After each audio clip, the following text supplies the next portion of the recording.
ప్రేమగల మా తండ్రి దేవ, మీ ప్రేమ చేత మమ్మల్ని కాపాడి మీ మాటలు వినడానికి మీరు ఇచ్చినటువంటి ఈ భాగ్యానికి వందనాలు.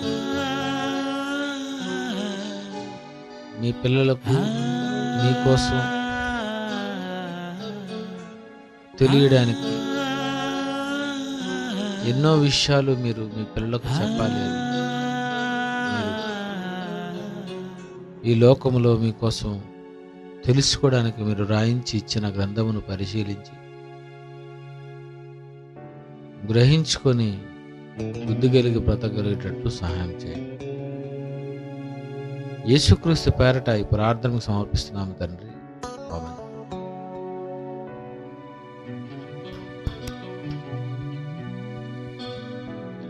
యెషయా గ్రంథం 34 అధ్యాయం 16 వచనం. యెహోవా గ్రంథమును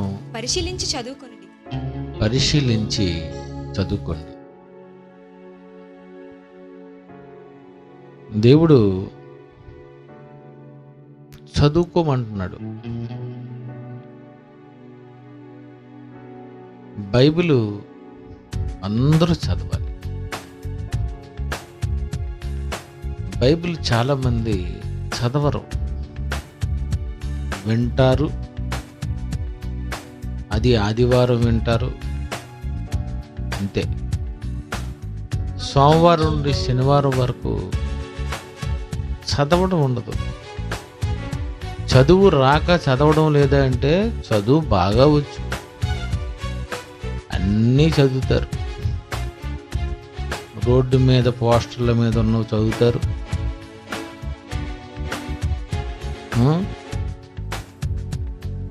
అలాగే పేపర్లో ఉన్న న్యూస్లన్నీ చదువుతారు.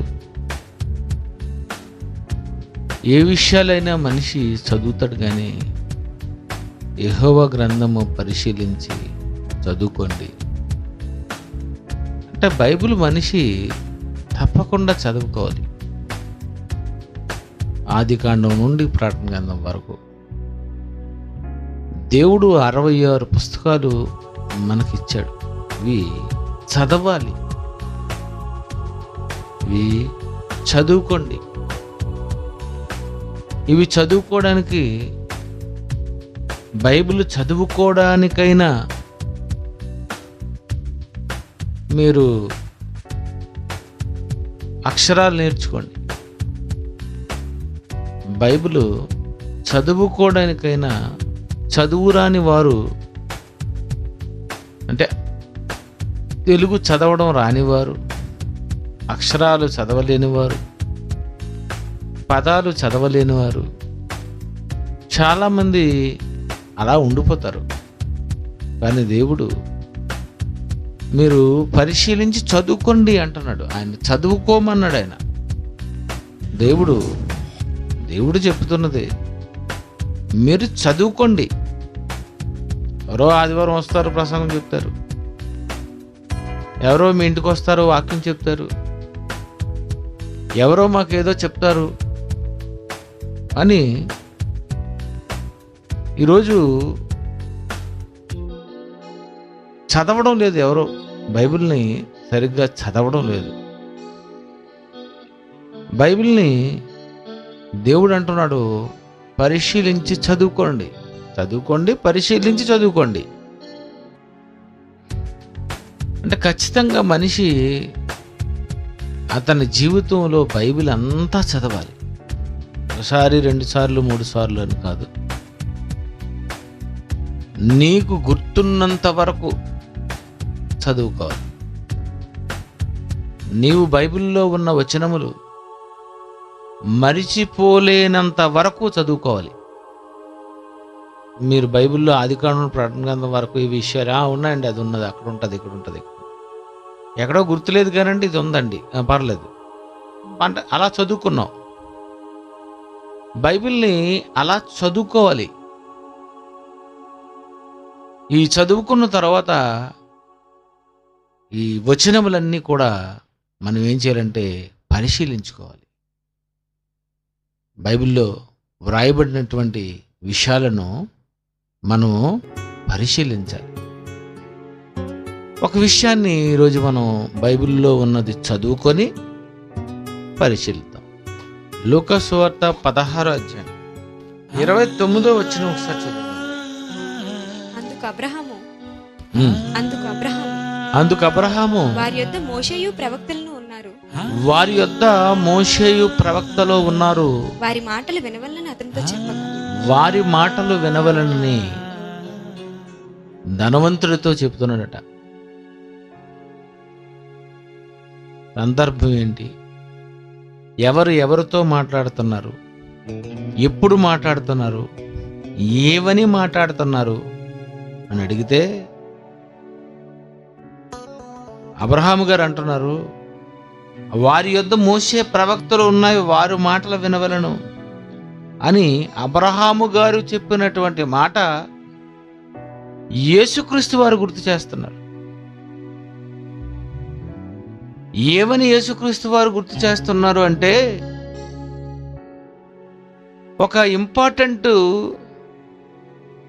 విషయం గురించి యేసుక్రీస్తు వారు మాట్లాడుతున్నారు. ఏమని మాట్లాడుతున్నారు, ఏమని అక్కడ బోధిస్తున్నారు? 27 అప్పుడు అతడు తండ్రి అలాగైతే నాకు 5 సహోదరులు ఉన్నారు, వారును ఈ వేదనకరమైన స్థలములకు రాకుండా వారికి సాక్ష్యం ఇచ్చుటకే ఈ వేదనకరమైన స్థలమునకు రాకుండా పాతాళానికి రాకూడదు. ఈ పాతాళ లోకంలో వేదనకరమైనటువంటి స్థలమునకు రాకుండా ఏమైనా మార్గం ఉందా, లేకపోతే ఎక్కడి నుండి ఎవరినైనా పంపుతారా అని అడుగుతున్నాడు ఆయన. ఈ వేదనకరమైన స్థలమునకు రాకుండా వారికి సాక్ష్యం ఇవ్వాలి, ఎందుకంటే సాక్ష్యాలు అయితే నమ్ముతారు, వాక్యాలు అయితే నమ్మరు. జనంకు వాక్యం ఇష్టం ఉండదు. ఏ మీటింగ్కి వచ్చినా కాముగా వెళ్ళిపోతారు అంతే. చీర బాగుంది, చెవులు బాగున్నాయి, నీ తల బాగుంది, క్లిప్పు బాగుంది, మట్లు బాగున్నాయి, చెప్పులు బాగున్నాయనని చెత్త మాటలన్నీ మాట్లాడినటువంటి మానవులు, ఈ క్రైస్తవులు ఒక్క వాక్యం కోసం మీరు మాట్లాడడం లేదంటే మీరు ఏమవుతుండ్రు? మీరు చూడండి, ఏమి ఇంట్రెస్ట్ ఉండదు. ఎంత మంచి వాక్యం చెప్పినా స్పందన ఉండదు. చెత్త మాటలు, చెత్త మెసేజ్లు ఇవే. ఏం చెప్తున్నాను? బైబిల్లో ఒక విషయం ఒకరు చెప్తున్నారంటే మీకు వెనకాతల ఒక విషయం తెలిస్తే అప్పుడు మీకు అనిపిస్తుంది, బాబో ఇంత విలువ ఉందా దీని వెనకనని. అదే ఈరోజు మీకు నేను చెప్పబోతున్నాను. అంటున్నాడు అక్కడ, ఈ వేదనకరమైన స్థలమునకు రాకుండా వారికి సాక్ష్యం ఇచ్చుటకై నా తండ్రి ఇంటికి వాని పంపవలనని నిన్ను వేడుకొనిచున్నాను. నేను ఈ వేదనకరమైన స్థలానికి రాకుండా సాక్ష్యం ఇవ్వాలి అని మోషే ప్రవక్తలు ఉన్న కాలంలో ఉన్నటువంటి ధనవంతుడు ట్రై చేస్తున్నాడు. చూడండి, చాలా కాల క్రితం ఉన్నటువంటి ఈయన ఇక్కడికి రాకుండా ఉండడానికి ఎక్కడి నుండి ఎవరినైనా పంపితే బాగుంటుందనంటే అబ్రహాము గారు అన్నారు, ఎక్కడి నుండి పంపడానికి కుదరదు, కానీ ఒకటి ఉంది. ఏంటది? వారి యొద్ద మోషేయు ప్రవక్తలు ఉన్నారు, వారి మాటలు వినవలనని అతనితో చెప్పగా. చూడండి, వారి యొద్ద ఉన్నారు, వారి మాటలు వినాలి. ఎక్కడికి రాకుండా? ఈ వేదనకరమైన స్థలము రాకుండా ఉండాలంటే మోషే ప్రవక్తలు చెప్పిన మాటలు వినాలి. చూడండి, అంటే ఎన్నో సంవత్సరాలుగా దేవుడు పాతాళానికి రాకుండా ఉండడానికి ఎంతో మంది సేవకులను పంపుతున్నాడు. ఎంతో మంది ప్రకటిస్తూ ఉన్నారు, ఎంతో మంది బోధిస్తూ ఉన్నారు, ఎంతో మంది నేర్పిస్తూ ఉన్నారు. ధనవంతుడు అడుగుతున్నాడు, ఈ వేదనకరమైన స్థలమునకు రాకుండా ఉండాలంటే ఏం చేయాలి? ఏనో సూచకులు, స్వస్థతలు, లేకపోతే మహత్కార్యం ఇలాంటివి ఏమైనా చూడాలా? లేకపోతే ఎక్కడున్నటువంటి విషయం, ఎక్కడున్నవాడు వెళితే అప్పుడు వాళ్ళు మారు మనసు పొందుతారు అంటే అబ్రహాం గారు అంటున్నారు, ఇక్కడికి రాకుండా ఉండడానికి అక్కడున్నారు వాళ్ళు చెబుతున్నారు, వారి మాటలు వినవలెను. చూడండి, పాతాళానికి వెళ్ళిపోకుండా ఉండాలంటే ఇక్కడ బోధకుల మాటలు వినాలట. పాతాళానికి, వేదనకరమైన స్థలములకు రాకుండా, ఇంతకీ ఎందుకో అక్కడ విషయం ఏంటంటే, ఈ వేదనకరమైన స్థలానికి రాకుండా ఉండాలంటే ఇక్కడ నుండి ఒక వెళ్తే బాగుంటుంది అని అంటే, లేదు అక్కడ ఆల్రెడీ చెప్తున్నారు. ఎవరు చెప్తున్నారు? మోషే ప్రవక్తలు ఉన్నారు, వారి మాటలు వినవలను. దేవుని మాటలు వినాలి. ముందు మీరు బైబిల్ చదువుకోవాలి. చదువుకున్న మీరు వాటిని పరిశీలించుతుండాలి. వాటిని పరిశీలించి మీకు ఏమర్థం అవ్వాలంటే, ఇలాంటి దేవుని మాటలు ప్రకటించేవారు ఎక్కడో ఉంటారు, వారి మాటలు వినాలి అని బైబిల్ చెబుతుంది అని బైబిల్ చదువుకున్న వారు ఇలాంటి మాటలు ఎవరు చెబుతారా అని అక్కడికి వాళ్ళు వెళ్ళి వాళ్ళ మాటలు వినాలి. ఇది విషయం. ఎవరు చెప్తారు? మోషే ప్రవక్తలు ఉన్నారు, వారి మాటలు వినండి. వారు మాట్లాడుతున్నారు, మోషే మాట్లాడుతున్నాడు, ప్రవక్తలు మాట్లాడుతున్నారు. అంటే దైవజనులు మాట్లాడుతున్నారు అంటే వారి మాటలు వినాలి. ఈ లోకంలో ప్రతి మనిషి పాతాళానికి రాకుండా ఉండాలని దేవుడు ఎవరో ఒకరిని భూమి మీద ఉంచుతూనే వస్తున్నాడు. వాక్యం ఎప్పుడు వినిపిస్తూనే ఉన్నాడు. ఇక్కడికి రాకుండా ఉండాలి అంటే వారి మాటలు వినాలి. మోషే మాట వినాలి, ప్రవక్తల మాటలు వినాలి. ఆ తర్వాత ఎందరో అంటే వేదనకరమైన స్థలమునకు రాకుండా సాక్ష్యం ఇచ్చుటకై ప్రతి ఒక్కరూ బైబిల్ని పరిశీలించి, బైబిల్ని నేర్చుకొని, ఈ మాటలు విని నేర్చుకొని ఈ మాటలు ప్రకటించాలి. ఖచ్చితంగా ఇవి ప్రజలకు అందించాలి. ఇలా అందిస్తున్నప్పుడు ఇలాంటి అందించే వారి కోసం ఆయన అంటున్నాడు, కీర్తనలో 56:8, కీర్తనలో 56:8, నా సంచారములను నీవు లెక్కించి ఉన్నావు. నా సంచారములను నీవు లెక్కించి ఉన్నావు. నా సంచారములు అంటే, సంచారాలంటే తిరగడం, అన్ని దేశాలు సంచరించడం. దేశ సంచారకులు అని అంటాడు. అంటే అర్థం ఏంటి? అన్ని దేశాలు తిరిగేటటువంటి వాళ్ళు దేశ సంచారకులు. దేశ సంచారకులు ఉంటారు. ప్రపంచాన్ని చుట్టడానికి వెళ్ళేవాళ్ళు ఒకడు, సైకిల్ మీద దేశమంతా తిరగాలనుకునేవాడు ఒకడు, అన్ని దేశాలు తిరగాలని అనుకునేవాళ్ళు ఒకరు. వీళ్ళందరూ దేశ సంచారకులు. ఇక్కడ అంటున్నాడు ఈయన, నా సంచారములను నీవు లెక్కించి ఉన్నావు. నా సంచారములను నీవు లెక్కించి ఉన్నావు.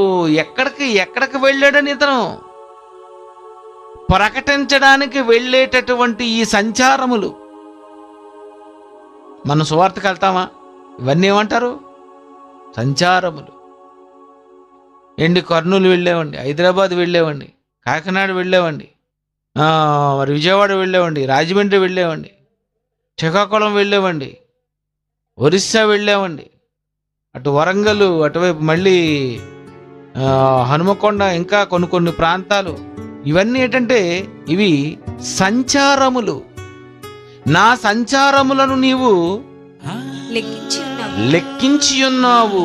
అంటే ఈ వాక్యం నేర్చుకున్న తర్వాత ఈ వాక్యం ప్రకటించడానికి నువ్వు ఎన్ని ఊర్లు, ఎన్ని ప్రాంతాలు నువ్వు సంచరించావు. ఇవి ప్రకటించడానికి నువ్వు ఎన్ని ఊర్లు తిరిగావు, ఎన్ని దేశాలు తిరిగావు. ఎందుకు నువ్వు దేశాలు తిరగాలి? ఎందుకు నువ్వు ప్రాంతాలు తిరగాలి? ఎందుకు ఊర్లు తిరగాలి? ఎందుకు నువ్వు సంచారాలు చెయ్యాలి అంటే, ఈ వేదనకరమైన స్థలమునకు రాకుండా సాక్ష్యం ఇవ్వాలని దేవుడు చెప్పాడు గనుక, అబ్రహాము చెబుతున్నాడు గనుక, దైవ సంకల్పము గనుక, ఆ వేదనకరమైన స్థలమునకు రాకుండా చెప్పాలి అంటే ఇక్కడ ఉన్నవాడు చెప్పడానికి కుదరదు. కానీ అక్కడ చెప్పేవాళ్ళు ఉన్నారు. అంటే ఎవరు అంటే మోషే ప్రవక్తలు. మరి ఈరోజు ఒకవేళ ఎవరైనా మీ దగ్గర నుండి, ఈ దేశం నుండి, ఈ ప్రపంచము నుండి, ఈ భూమి మీద నుండి ఎవరైనా చచ్చిపోయి గాని పాతాళానికి వెళ్ళిపోయారు అనుకో, ఆ పాతాళంలో వినిపించే ఒకే ఒక మాట, నిజముగా దేవుడు అనుకున్నట్టుగా ఎవరైతే ఈ ప్రకటన ప్రకటిస్తూ ఉంటారో అదిగో అక్కడ ఉన్నారు, అదిగో వారి మాటలు వినవలను, వారి మాటలు వినవలను అని అబ్రహాము ఒకవేళ పాతాళానికి వెళ్ళిపోయిన వాడికి చెప్పాలి అంటే, నువ్వు వినిపించే మాటలు ఎలాంటి మాటలు నువ్వు వినిపిస్తున్నావు? ఎదుటివాడు పాతాళానికి రాకుండా ఉండే మాటలేనా? చనిపోతే ఏం జరుగుతుందో అన్న విషయాలేనా? నరకం నుండి తప్పించుకోవాలంటే ఏం చెయ్యాలో అన్న విషయాలేనా?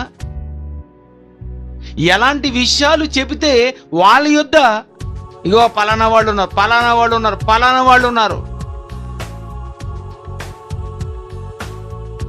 ఒకనాడు మరి మోషే ప్రవక్తలు ఏం చెప్పారో అన్నది మనం క్లియర్గా మనం చెప్పలేకపోయినా, లేదా ధనవంతుల కోసం చెప్పారు, లేకపోతే పాతాళం లోకం కోసం చెప్పారు అని మనకి క్లారిటీ లేకపోయినా, క్రొత్త నిబంధనలో యేసుక్రీస్తు వారు ఈ లోకాసు వార్త ఇందులో ధనవంతుడు లాజరు గురించి ఖచ్చితంగా కరెక్ట్గా చెప్పారు కనుక అదే ప్రసంగాలు మరి నాకు తెలిసినంత వరకు మరి జైశాలి గారి చెప్పారు.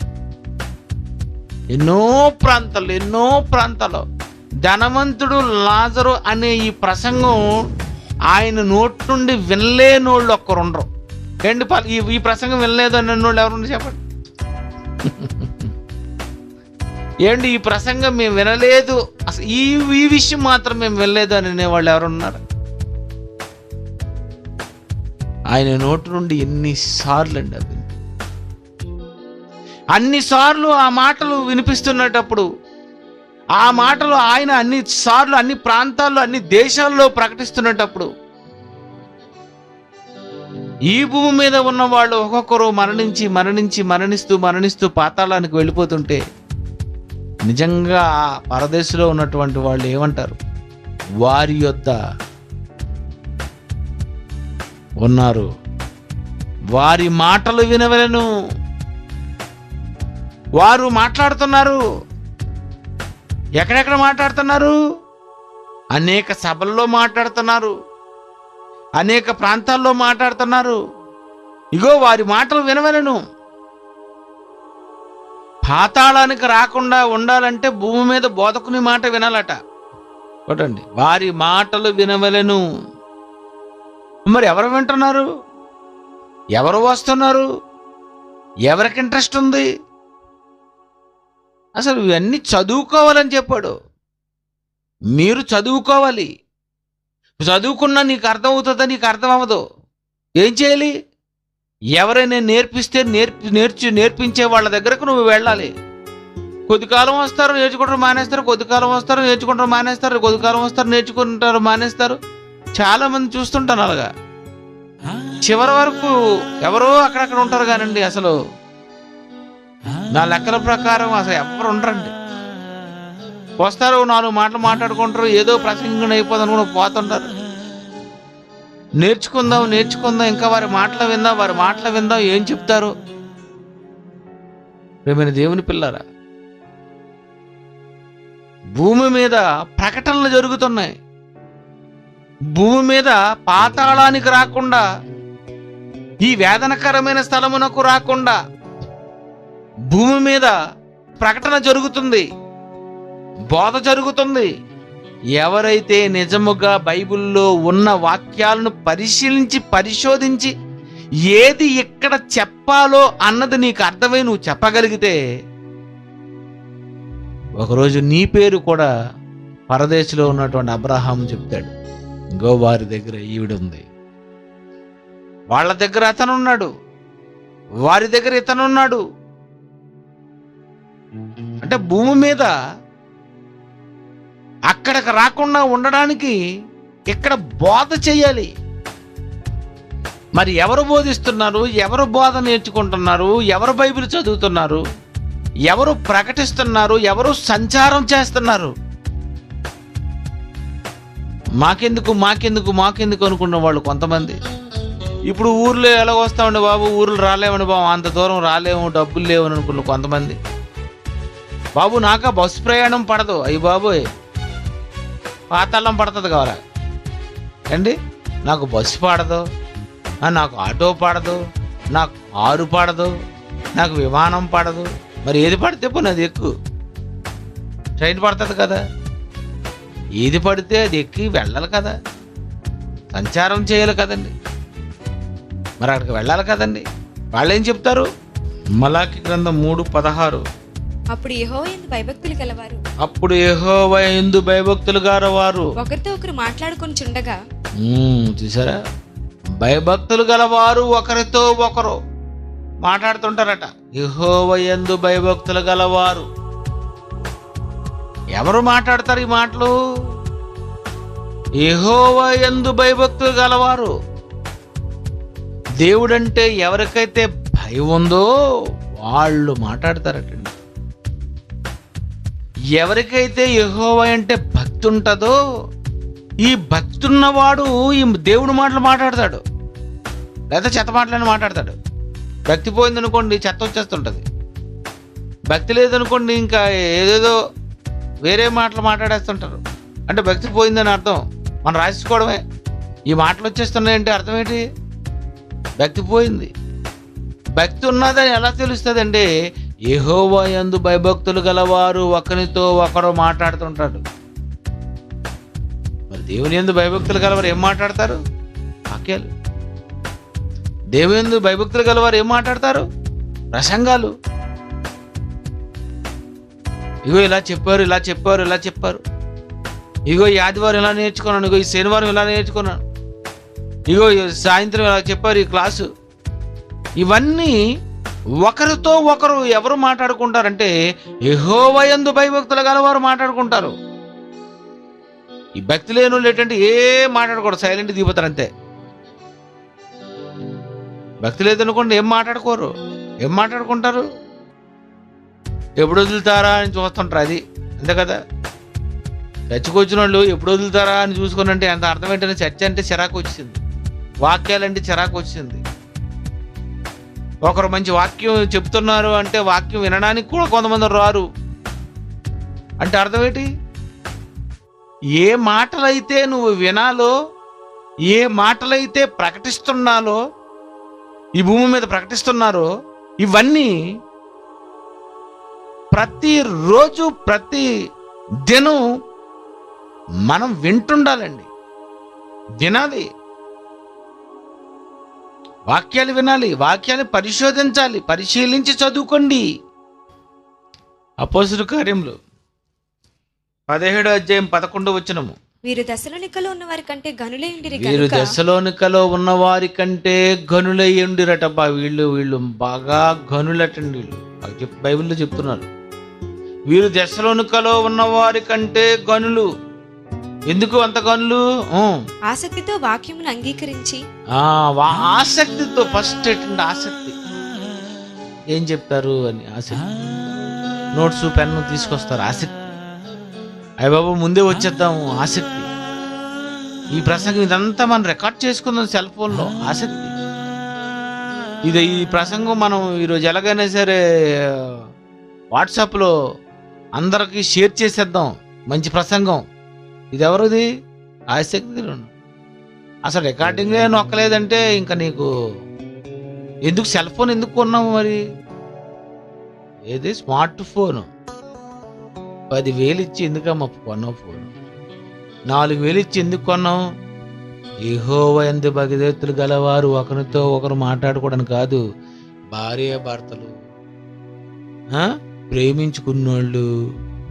దేనికి కొనుక్కున్నారు సెల్ ఫోను? ఏదో నెంబర్ కాల్ చేసి చెత్త మాటలు మాట్లాడుకోవడానికి.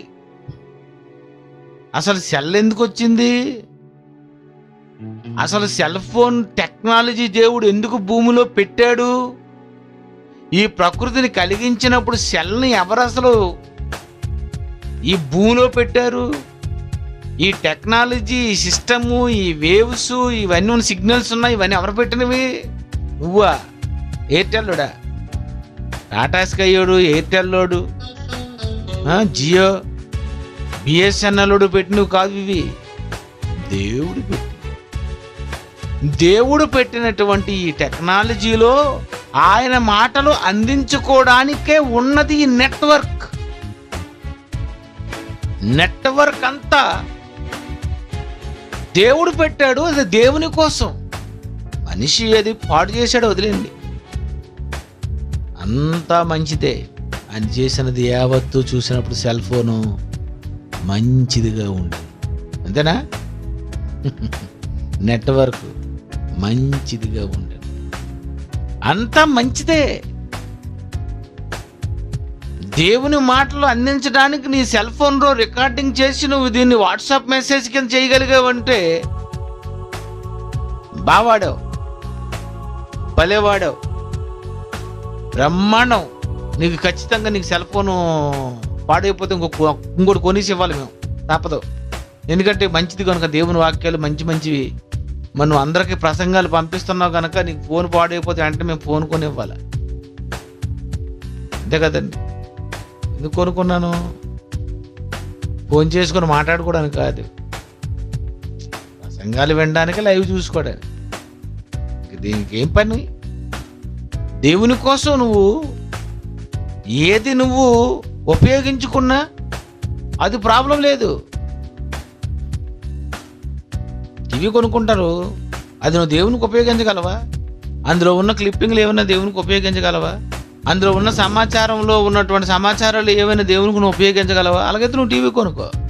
అసలు ఏ సమాచారం లేదు, మరి దేనికి సెల్ ఫోను? చూసారా? ఎందుకు కొనుక్కున్నావు? ఏం చెయ్యాలి? నువ్వు గనుడివి అని చెప్పడానికి నీకున్నటువంటి ఆసక్తి ఏది అంటే అంటున్నాడు, వారు దశలోనికలో ఉన్న వారి కంటే గనులై ఉండిరి. గనులై ఉన్న వాళ్ళు ఏం చేస్తారంటే ఆసక్తితో వాక్యమును అంగీకరించి పౌలు శీలయును చెప్పినటువంటి సంగతులు అలాగున్నవో లేవో అని ప్రతిదినము లేఖనములను పరిశోధించుచు వచ్చిరి. ఈ రోజు ఉన్నటువంటి ప్రపంచంలో ఉన్న సంఘాలన్నీ బోధకులు చెబుతున్న బోధకుల మాటలన్నీ అలాగున్నవో లేవో అని పరిశీలిస్తున్నారంటారా? ఎవ్వరు దొంగ బోధకుడు దొంగ ప్రసంగాలు 100 చేసినా పర్లేదు, కానీ మనం ఒక్క ప్రసంగం చేస్తే చాలు మన కామెంట్, తెలుసా? దొంగ బోధకులు దొంగ ప్రసంగాలు లక్షలు చేస్తున్నారు, వాళ్ళెవ్వరికూ వద్దు. మాది తప్పు అంటే నీకు సంతోషం. అందుకని నేను ఏంటంటే నా నోటితో మంచి మాటలు చెప్పుకుంటే మంచిది, కానీ ఆయన తప్పు ఈయన తప్పు ఎందుకు చెప్పండి? ఓట్ల ఎలక్షన్లో కూడా మనం చూశాను. అతనిది తప్పు, ఇతని తప్పు, ఇతని తప్పు అంటున్నారు కానీ నిలబడినోడు ఆ తప్పులేవు ఇంటికెళ్ళి చెప్పుకో అతనితోని. పబ్లిక్లో ఏం చెప్పాలి? నేను ఇది చేస్తాను, నేను అది చేస్తాను, మనకు మిగిలిన సంగతి మనకెందుకు, మీ అందరు రెడీగా ఉండండి. ఓట్ల ఎలక్షన్లో ఈ బొమ్మ కరెక్ట్గా మీకు చూపిస్తారు, ఈ బొమ్మకి వేసేయండి, ఇంకో తర్వాత అక్కడికి వెళ్తే ఇంకో బొమ్మకి వేసేయండి అంటే అలా చెప్పినోడు ఎవరు ఉన్నాడండి? మీరు ఓట్ల ఎలక్షన్కి వెళ్ళినప్పుడు మీరు ఆ గదిలోకి వెళ్తారు కదా, ఇలా జరుగుతుంది కదా, అలా జరుగుతుంది కదా, ఒకటి నొక్కిపోయి ఒకటి నొక్కగలరు, ఎక్కడికో వెళ్ళిపోతుంది. కొంతమంది ఓట్ల ఎలక్షన్లో యువత సైడ్కి వెళ్ళేసరికి ఇక్కడ వీళ్ళు సింబల్ నొక్కగానే అది వచ్చిందట బొమ్మ, యువతల దగ్గర నొక్కగానే బొమ్మ రావడం లేదట. ఏం బొమ్మ రావడం లేదంటే లేదండి అది అంతే, అది అలా కనిపించదు, మీకు కనిపించమని పర్లేదు, మీరు నొక్కేశారు కదా వెళ్ళిపోండి అని. అంటే తర్వాత వాళ్ళు నొక్కిడానికి చూస్తారా? ఈరోజు ఏది చెప్పాలో ఏది చెయ్యాలో అది తెలియకుండా చెప్పేస్తున్నారండి. ఎవరెవరినో మనం అనుకోవడం ఎందుకు? వచ్చినటువంటి వ్యక్తి ప్రజలకు ఏం చేస్తారో అది చెప్పుకోవాలి కానీ ఆయన తప్పు చేశాడు, ఆయన తప్పు చేశాడు, ఈయన మింగిసాడు అంటే ఎలా ఉంటుందంటే ప్రసంగం గంటసేపు వినలేము. ఆయన ఏమని ఇస్తాడేమో అని అనేసి ఎప్పుడు లేని వాటర్లో రాత్రి 10 అయినా 8 అయినా 6 అయినా క్యూలో నిలబడిపోయి మరీ వేసారటండి. మీరు దేవుని పిల్లరా, లోకంలో మనుషులు ఏం చెప్పాలో అవి చెప్పకుండా ఏదో చెప్పుకుంటున్నారు. కానీ నిజంగా నీకు ఒకవేళ ఆసక్తి ఉంటే, నువ్వు నిజంగా గనుడు అని అనిపించుకోవాలనుకుంటే, ప్రతి బోధకుడు చెబుతున్నటువంటి బోధనలు విని నువ్వు ఏం చేయాలంటే ప్రతి దినము లేఖనములను పరిశోధించాలి. అన్ని సంఘాలు, ప్రపంచంలో ఉన్న సంఘాలన్నీ పరిశీలించాలి. పరిశీలిస్తే ఇప్పటికే ఒకే ఒక సంఘంగా అన్ని సంఘాలు ఏర్పడిపోను. ఏ సంఘంగా? బైబిల్లో ఉన్నది ఒకే ఒక సంఘము. ఆసియాలో ఉన్న సంఘములన్నీ, ఆనాడు ప్రపంచంలో ఉన్న సంఘములన్నీ వందనాలు చెప్పాయి. ఏ సంఘాలు? క్రీస్తు సంఘములన్నీ. అదే కదా ఉంది రోమపద. క్రీస్తు సంఘములన్నీ వందనములు చెబుతున్నాయని ఈ ఒక్క మొక్క పెంతుకోస్తోలు చదివారంటారా? చదివినా పరిశీలించారంటారా? బాప్టిస్టోలు చదివినా పరిశీలించారంటారా? వీళ్ళు గనులు అంటారా? పెంతుకోస్తోలు గనులు కారు, బాప్టిస్టోలు గనులు కారు. ఇవి అసలు మీ కొన్ని ఉన్నాయి, ఎవరినో పేర్లు అవి నాకు తెలియదు కానీ ఎవరు గనులండి? అలాగున్నవో లేవో అని పరిశీలించే వాళ్ళు గనులు. వాళ్ళు వాక్యము ఆసక్తితో వాక్యమును అంగీకరించేటటువంటి వాళ్ళు. వాళ్ళు ఏం చేశారట? పౌలు శీలాయు చెప్పిన సంగతులు అలాగున్నవో లేవో అని ప్రతిదినము లేఖనములను పరిశోధించుచూ వచ్చిరి.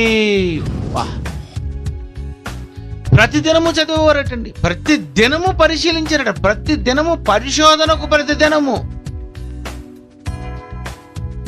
ఆరాధించడానికి ఒక దినం ఆదివారం పెట్టుకున్నారు. మరి పరిశీలించడానికి ప్రతిదినము. నీ పరిశోధన ప్రతిదినము జరగాలి. ప్రతిరోజు ఇది ఎందుకుంది పరిశోధన. బైబిల్ ఎదురుకు వచ్చిందంటే నువ్వు పరిశీలించాలి. ఈరోజు ప్రపంచమంతా బైబిల్ పరిశోధనలో ఉందంటారా? ఒకవేళ అందరూ పరిశోధిస్తే ప్రపంచంలో ఉన్న సంఘాలన్నిటికీ ఒక్క పేరే ఉండాలి. ఎందుకు మరి పేర్లన్నీ లేవు? పరిశోధన లేదు. కానీ గనులు వాళ్ళు పౌలు చెప్పిన సంగతులు అలా ఉన్నవో లేవో అని పరిశీలించి 12వ వచనం చదవమ్మా. అందుచేత వారిలో అనేకులు ఘనతగల గ్రీసు దేశస్థులైన స్త్రీలలోను పురుషుల్లోను చాలా మంది విశ్వసించిరి.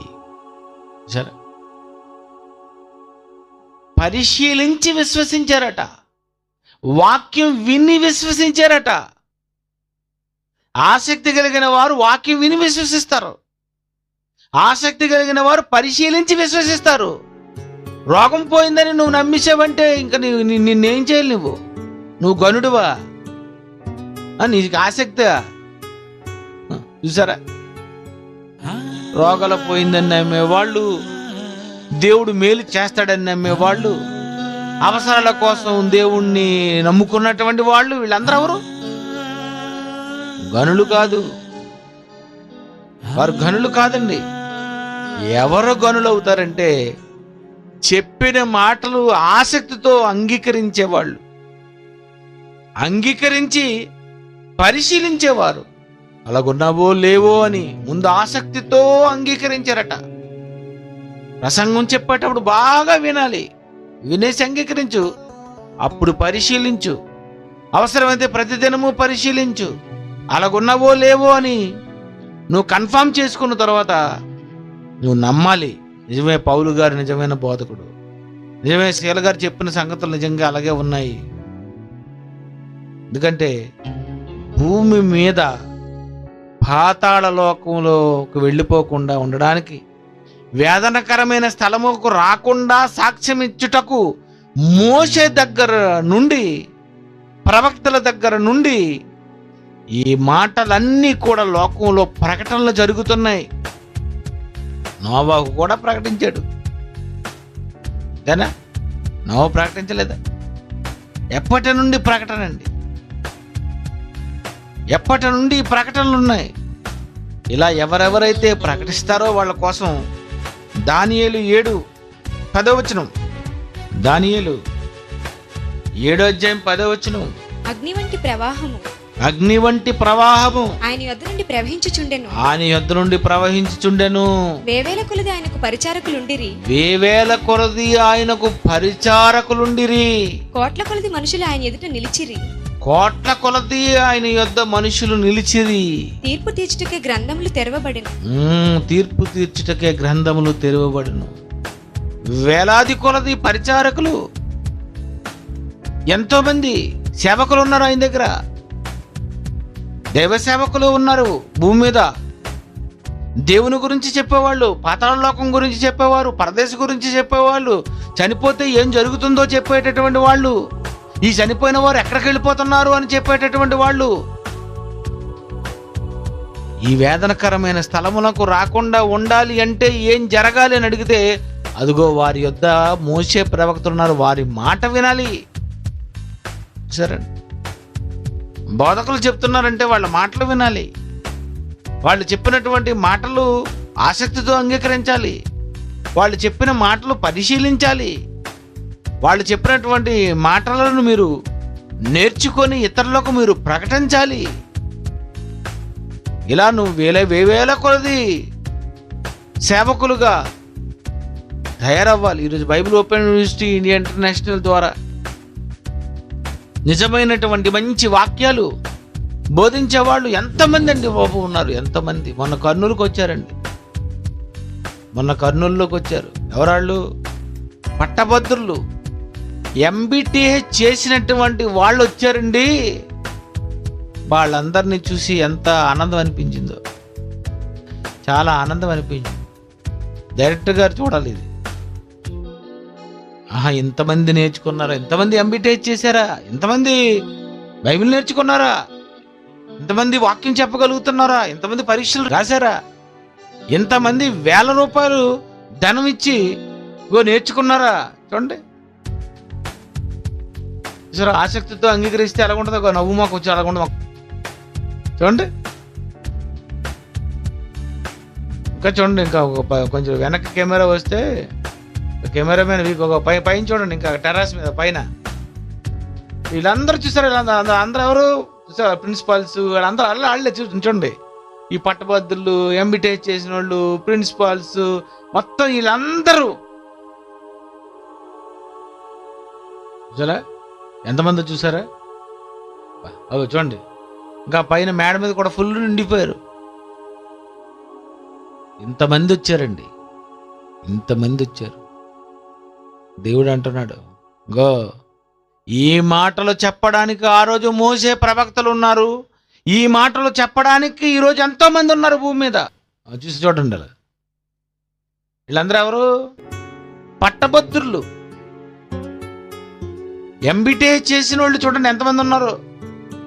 నాకు వాళ్ళందరిని చూసి చాలా ఆనందం అనిపించింది. అందరూ సగం మంది ప్రిన్సిపల్స్, సగం మంది మరి ఎంబీటే చేసినటువంటి వ్యక్తులు అందరూ ఎంతమంది ఉన్నారు. వేవేల కొలది ఆయనకు పరిచారకులు, కోట్ల కొలది మనుషులు ఆయన ఎదుట నిలిచిరి. తీర్పు తీర్చుటకి గ్రంథములు తెరవబడెను.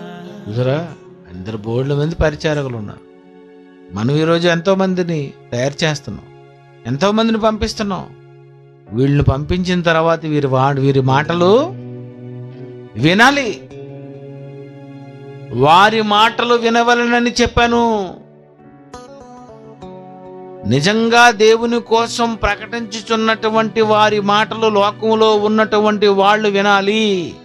ధనవంతుల పిల్లలు వినాలి, ధనవంతుల తాలూకు సంబంధించిన వాళ్ళు వినాలి, అన్ని జనులు వినాలి, క్రైస్తవులు వినాలి. ఎంతో మందికి చెప్పాలి అంటే నువ్వు ఎన్ని దేశాలు, ఎన్ని ప్రాంతాలు నువ్వు సంచారాలు చేయాలి. కనుక ప్రియమైన దేవుని పిల్లరా, దేవుడు రాయించినటువంటి బైబిల్ గ్రంథములో ఈ మాటలన్నీ మీరు చదువుకొని పరిశీలించి ప్రకటించి సంచారం చేయాలి అని దేవుడు చెప్పాడు. ఎందుకు నువ్వు బోధకుడుగా మారాలి? ఎందుకు నువ్వు వాక్యోపదేశకుడిగా మారాలి? నువ్వెందుకు వాక్యం నేర్చుకోవాలి? నువ్వెందుకు వాక్యం చెప్పాలి? వారును ఈ వేదనకరమైన స్థలమునకు రాకుండా సాక్ష్యం ఇచ్చుటకు ఎవరు అక్కడ నుండి రారు గనక ఇదిగో నీ చిత్తము నెరవేర్చుటకు నేను వచ్చాను అని యేసుప్రభువులా నువ్వు అనాలా, పంపమని అడగకూడదు. అర్థమైందా? కళ్ళు మూసుకోండి. ప్రేమగల మా తండ్రి,